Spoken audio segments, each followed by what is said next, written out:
All right, greetings everybody. We are at CXO Circle in Bangkok, Thailand, and I'm here with Amit from Tata Steel, the VP of Business Excellence. Welcome.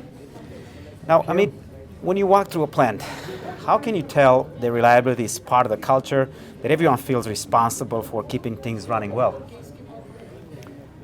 Right, so when you go to the plant, like different plants are at different level of maturity, but few things which actually gives a feel of the culture and workforce to start with is the housekeeping. If you have a good housekeeping, it's the first thing for safety and reliability. The second thing which I try to sense, if the team has identified critical equipment different than the normal equipment. Few plants I have seen, they paint it with a different color. Few plants, they put a tag. So that tells a sense that yes, everyone is treating that critical equipment maybe like a newborn baby and special care. And I think the third thing which can give a sense of reliability culture is a daily management board. What in TPM language also they call operators board. If the abnormalities, the daily management parameters are being tracked or not. And if these things are in place, I get a feel, yes, people are in right direction.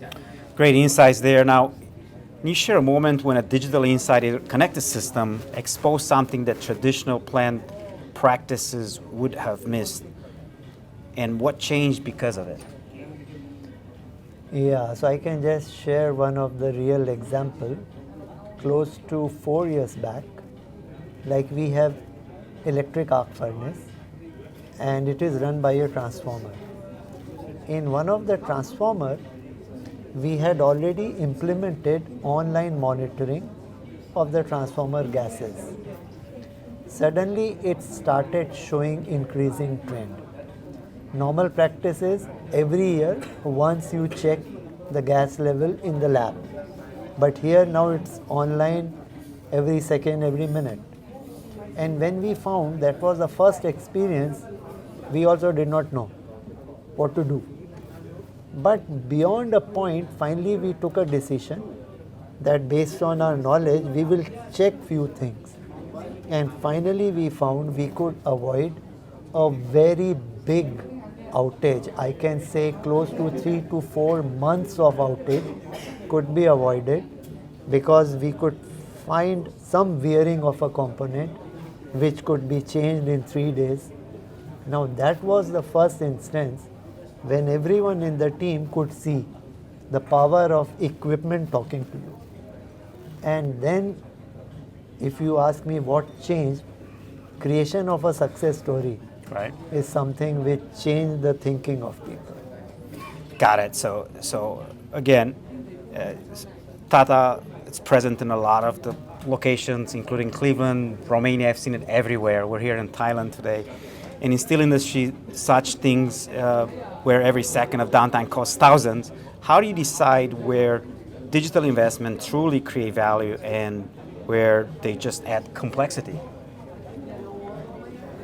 Right. So as we discussed this afternoon also, again digital and AI has got no limit. But all the companies, as we know, have got limited resources.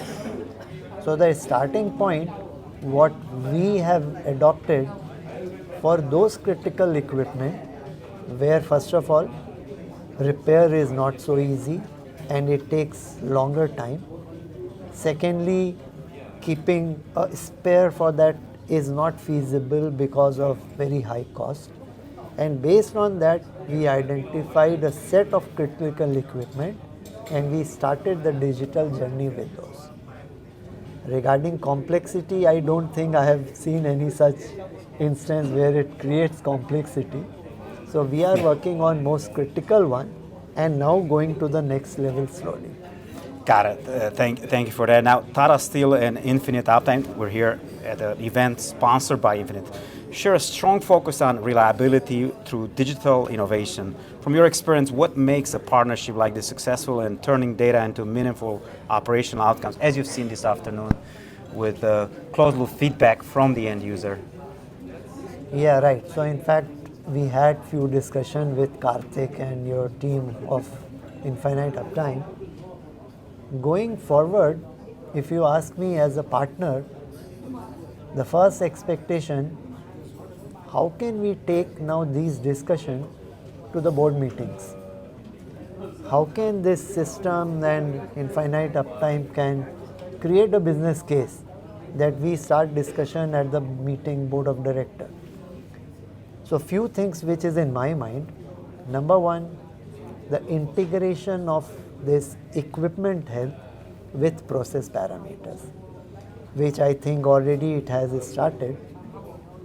If we can really get a residual life assessment of a machine, process optimization, and the third most important thing, bottleneck in the entire process.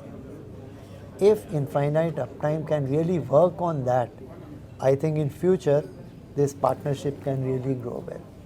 Appreciate the insights, and sounds like some of this started to move the needle in that direction. Now, what's been the most unexpected human reaction to a new digital tools on the plant floor, either resistance or enthusiasm?